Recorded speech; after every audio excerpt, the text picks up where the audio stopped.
cannot live. I'm still young. I gave you my first and my best years. And now I give you the rest. It is simple. My life was yours when I lived, and it will be yours when I die. When I'm dead, it will be all yours. It's all of a piece and all yours. Your father and your mother gave you your life.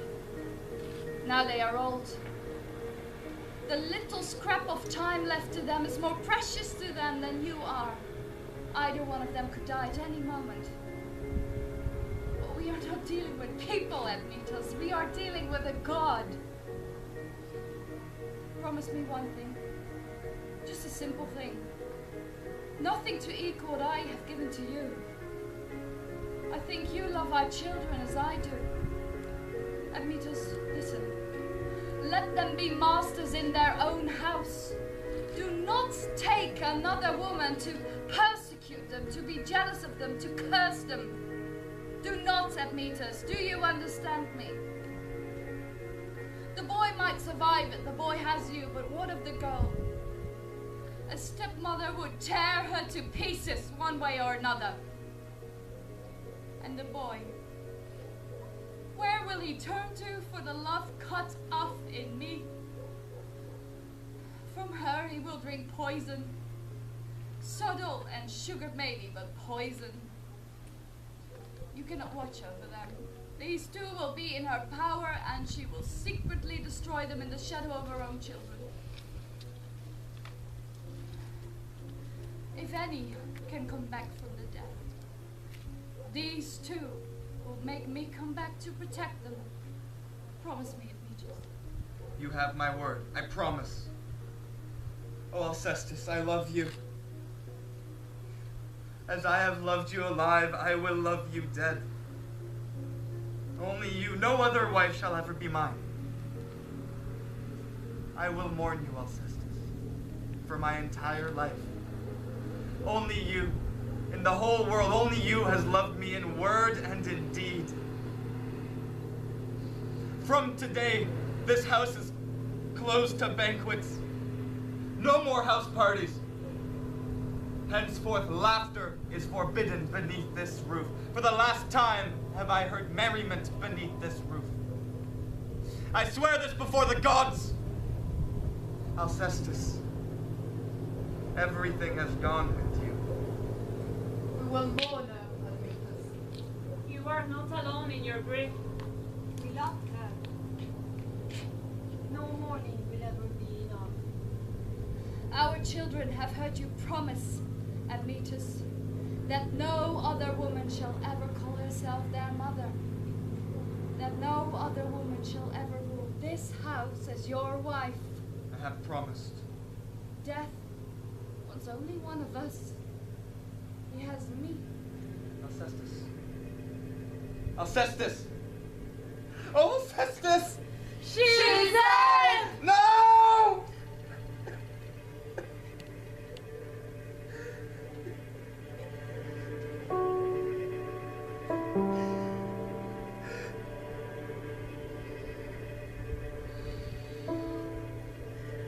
Now I have to act like a man in control and manage the funeral.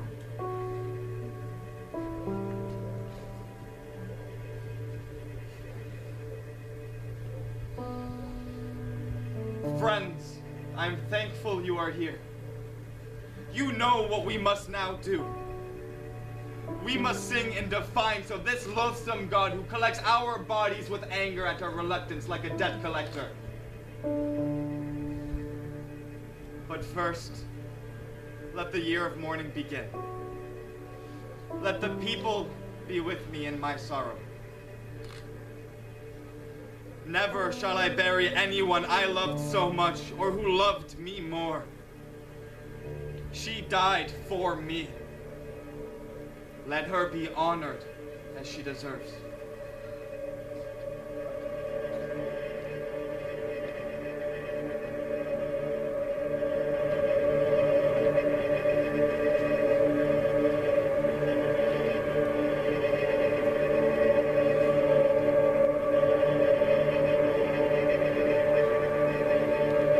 Farewell, Alcestis. Farewell.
What brings you here? And today of all days? Are you here to see Senator Mitos? Yes! Has he assigned you another labor? Ah, so you've heard the stories. Ooh, is it stealing the man-eating horses of Diomed? Young lady, that is correct. Have you any idea what that means? None at all. Those horses can't be won without an army. She is an army, look at him! Ah! Diomed is the king of homicide. He will kill you if you don't kill him. Death has never troubled him. And if you kill him, Then what? I get the horses. No easy matter. Put in a bridle onto those hands and a bit between those teeth. It's not as if they're dragons. I don't see much of a problem. They are man-eaters, and they have jaws to match. Worse than lions? Ah, that's hard to believe. Their stable walls are draped with sheets of coagulated blood that defect out of men. The floors are deep manured with much bones from the blood of trampled men. They have eaten the flesh. Diomed feeds men to them to keep them keen. Ah! Who is this Diomed? His father is the god of war, Ares. He's king over that pitiless Thracian army. Every cruelty that can be imagined, those heroes of his performance. The god of war's own son. You see my luck? Either I'm pitted against monsters, or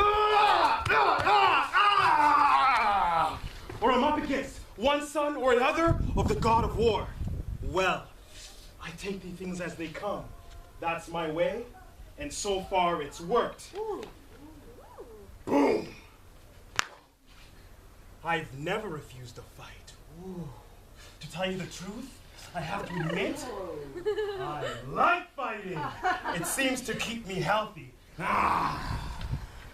Heracles! Admitos! My old friend. Hey! Close the door. Close the door. Brother. Ha! Ha! Ha! Ha! Ha! Welcome to my house. Blessings on this house at Mitos. Blessings on you and yours. Yes, yes, yes, yes. Heracles, you are inexhaustible in your goodness. You overflow with it. Are you in mourning? You are wearing a black band. There has been a death in the house. The funeral is today. Your children are safe? Thanks be to God, the children are safe. And your father? Your mother? I know they were old, full of a long, rewarding life together. Both are still alive, healthier than to be expected. And Alcestis. Yes, Alcestis. No. Yes and no. What do you mean? Yes, no, maybe so. Is she alive or dead? Both Heracles. Ah, a riddle.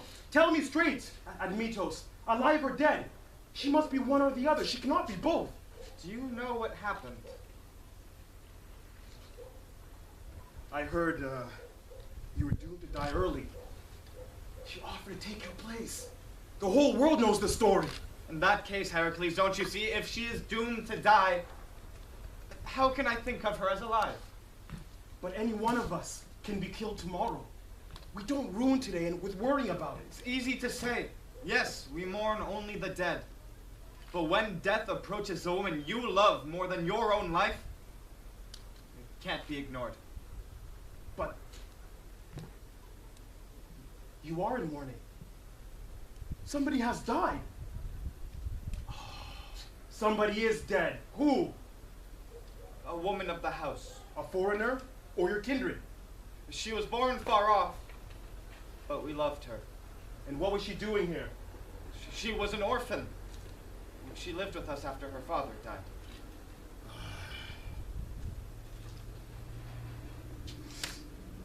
It seems like I've chosen a bad moment, my friend. Heracles, where are you going? I'll stay somewhere. Heracles! You stay here.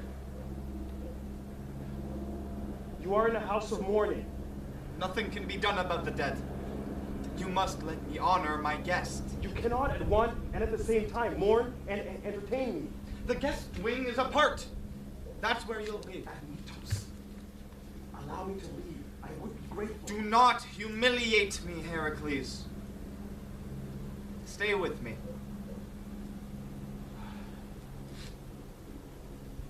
Show our guest to his rooms.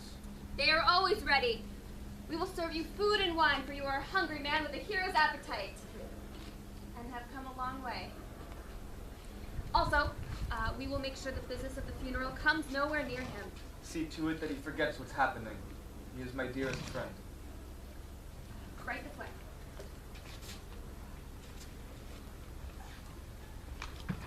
Admetus, it is not pride nor good to entertain a guest with one hand, while you bury your wife with the other. She's fairly cold. You cannot do this. This living man means more to me than any other. How could I turn him away? No. His arrival is a test of some sort. I must rise to it. It would be too easy to throw up my hands and tell him the funeral customs couldn't be bothered with him today. But I don't feel that way. I want to accept him, to welcome him. My heart has enough room to bury and mourn my wife without rejecting my dearest friend in his need. But why? If he was so important to you, why didn't you tell him? Why have you concealed your wife's death from him? What's the point of that? Simply because heaven has shattered my family, that's no reason to abandon my duties to such a friend as Heracles. Hospitality is one of the sacred mysteries.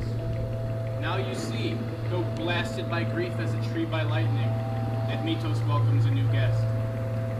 His wife, within the hour, torn from him, as one of the lands torn from beneath his ribs, his face harrowed with pain, and he opens his arms to Heracles. This is high courage. This is superhuman grace. Greatness of spirit. Stupid girl, get out of my way! Admetos, here comes your mother.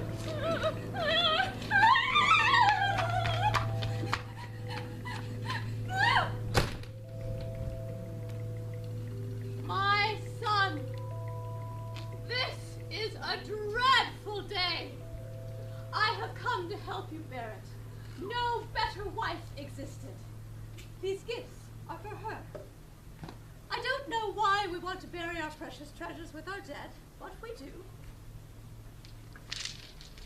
She gave her life for yours. She saved you. And she saved me. She saved me from living out my last days in mourning for my only son. Her bravery has redeemed all women. Oh, Alcestis! Go to your grave blessed. Your courage saved my son. Your generosity restored my house even as it collapsed into ruin. Be happy in death. On earth, your name is glorious. Your wife saved your life, Admetos, as if she existed only to give you life. And so I brought her these gifts. You! Get away with your trash! What are you doing here? Your rubbish pollutes her death, and your grief is meaningless. When I was condemned to die, you snarled in my face. You showed no more grief than a hyena. Die, you screech! Hurry up and die! To me she said that, to her only son. If you have to die, hurry up and stop whining. That was your grief to me. And my father, if ever he was my father, all he could say was, "And what do you expect us to do about it? If you have to die, why come running to us asking us to die in your place? You're a man now, Admetos, responsible for your own deaths." They began to shake, both of them at the very idea of dying. And now, look at you, Deathhead. You come here swaggering your great sorrow for the woman you killed. When Death made a grab at you, Alcestis was the woman you shoved into his fist. You think I care about my aging parents? Listen to me now, old woman! I detest you and your stinking mouth. You had me to succeed you. I honored you both, like gods, the gods of my house. And how did you thank me? Die, you screech! Clear off and die! Get a new son if you can. You will need someone to bear you, because I will leave you to the dogs, I swear it! Do you hear me? Sir, you've said enough. It is not good, Admetos, to anger the spirit of your mother. Don't let your grief lash out so blindly. The royal power I gave you has gone to your head. This is your problem. You think you are irreplaceable. You think your life is so precious that others must die to preserve it. You think the entire country gets its oxygen when you breathe in and sings your praises as you breathe out. You flatter yourself with a few years of good fortune, a few years of lucky reputation, and you think if you die, the entire country will die with you. You speak to me as if I was some servant, some domestic that works in the kitchen. I gave you your opportunity, your life, and nothing obliges me to give you mine. A man is born for himself. Born alone, remember, to die alone. I gave you so much. I created a monster of demand, and I wouldn't die for you. What did you do? You let her die instead. You stand here only because you let death take her. You killed her point blank. She met the death that you dodged. Oh, and you call me a coward. Careful the names you use for us, who failed to die for you at your request. Think of the names they'll find for you. Oh, blow your empty words! You are a tottery geriatric surviving on bile and toxins of diseases, like something in a cesspit. You refuse to die for your only son in his prime. Let the noblest woman on this earth die, because you dare not. You know you made a mistake. The only mistake would have been dying for you. The same mistake made by that poor fool Alcestis. She had her entire life right beside her, unused. You are empty. My life may not look like much in your eyes, but to me, it's all I have. Cling to it. You might outlive God. Why do you hate me so much? You are too greedy for life! So greedy you sucked the life out of my wife. Oh, you are the cannibal. Only you thrive on that feast, no one else. Think about it. Every day you live, she nourishes you with her dead body. Your cowardice killed her! You killed her! You. If ever you die, the world will despise you for what you failed to do. When I'm dead, the world's dead, and the cat, too. What disgusting sacks of trash old people are! Get away from me! I leave the killer to hide his